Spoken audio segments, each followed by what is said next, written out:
Големиот број заразени со COVID-19 го запали црвениот аларм во Струмица, заради што општинските власти побараа зачестени контроли за почитување на владините мерки за заштита и спречување од вирусот.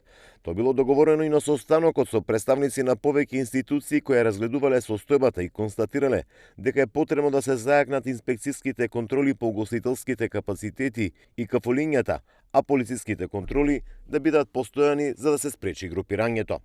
Па заклучивме дека присутноста да биде поинтензивна, да се интензивираат сите инструменти или оружја кои што ги имаат во смисла на предупредување, па и репресивни мерки, па и казни на сите оние кои што не ги почитуваат мерките. Заклучивме дека тоа е сега во моментот единствено можеби ефикасно оружје кое што треба да го употребиме. Разговори со одредени целни групи.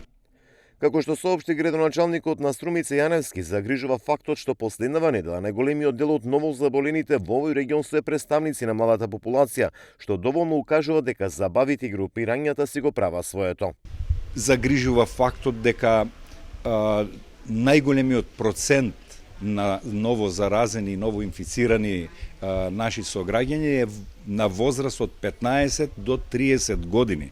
Значи, наши сограѓани кои што во принцип се најмобилни и кои што заради возраста или заради начинот на живот или вклученоста во нашето општествено живење се најприсутни во тие објекти кај што има групирање. Од почетокот на пандемијата во Струмица, до сега заполени се околу 150 на лица, а над 100 се активни во овој регион.